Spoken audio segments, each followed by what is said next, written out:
बिस्मिल्लाहिर्रहमानिर्रहीम। मैं एक और नुक्ते की वजाहत करना भी ज़रूरी समझता हूँ इससे पहले कि हम आगे बढ़ें। हमारे पास जो मरीज़ आते हैं उनमें से कई ऐसे होते हैं जो सिर्फ़ इस वहम का शिकार हो जाते हैं कि उन पर किसी ने कुछ कर दिया है या उन पर भूत प्रीत का साया है या किसी की मनफी सोच उन्हें डिस्टर्ब कर रही है। इनमें से बाज़ मामला दुरुस्त भी होते हैं, लेकिन ये बात याद रखें कि हम जिस दौर में ज़िंदा हैं उसमें मनफी असरात को कबूल करने की रविश और मनफी ज़िंदगी बसर करने और मनफी फ़ज़ाओं में सांस लेने की आदत आम होती चली जा रही है। इससे हमारे वजूद में एक खौफनाक किस्म की उलझन पैदा हो जाती है। हम अपनी लाशऊरी क़ुव्वतों को अपने वजूद में जिन भूत प्रीत बनाकर सारी ज़िंदगी इसकी सज़ा पाते रहते हैं। इस किस्म की उलझनों का शिकार होने वाले लोग दो तरह के होते हैं। एक वो जो ठीक होना चाहते हैं, ऐसे लोगों की अगर मदद की जाए तो वो जल्दी ठीक हो जाते हैं, लेकिन ज़्यादा तादाद ऐसे लोगों की होती है जो ठीक होना ही नहीं चाहते क्योंकि उन्हें मर्ज़ से मोहब्बत हो जाती है। ये अपने मर्ज़ को ओढ़ना बछोना बनाकर अपने आप को एक मुसलसल अज़ाब में डाल देते हैं। ये हमदर्दियों और तवज्जो के तालब होते हैं। ऐसे लोग ज़िंदगी में हमेशा नाकाम रहते हैं। ऐसे अमराज की वजह हमारा माशरती रुझान भी है। घर में भी अगर किसी बच्चे की नाक लंबी हो तो बड़े भी उसको छेड़ते हैं। वो बच्चा इस छेड़छाड़ की वजह से नफसियाती तौर पर तनहा रह जाता है। किसी भी कमी की सूरत में उसकी छेड़छाड़, उसको तंग करना या उसको उसका एहसास दिलाना बच्चे को नफसियाती तौर पर तनहा कर देता है। बाज़ माँ बाप बच्चों को मुनासिब तवज्जो भी नहीं देते, उनको नालायक या कोई और उसकी सरजनिश करते रहते हैं मुसलसल, तो बच्चा इस सूरत में एक नफसियाती मुश्किल का शिकार हो जाता है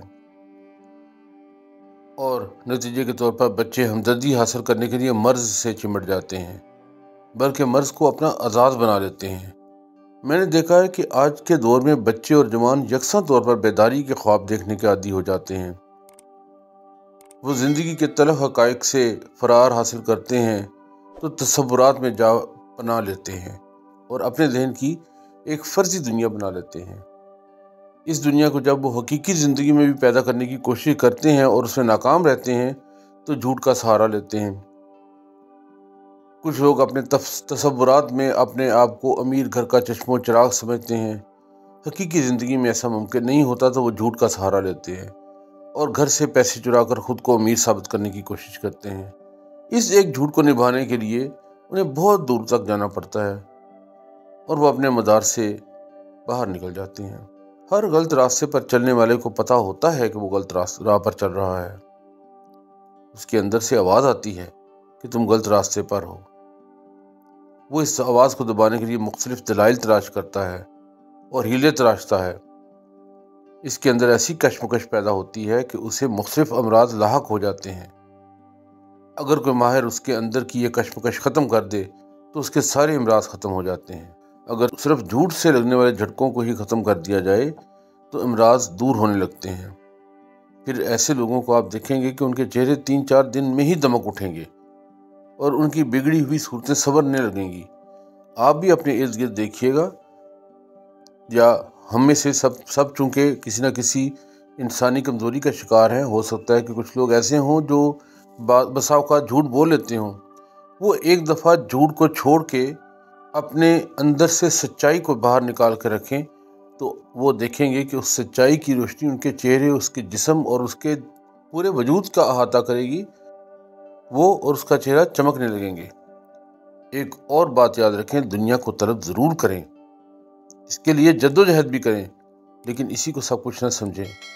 ये रूहानी बालिदगी हासिल करने का पहला सबक है। हज़रत उमर रज़ी अल्लाह तआला अन्हु ने फरमाया था, ये दुआ की थी, ए अल्लाह, दुनिया मेरे हाथों में दे लेकिन इसको मेरे दिल से दूर रख।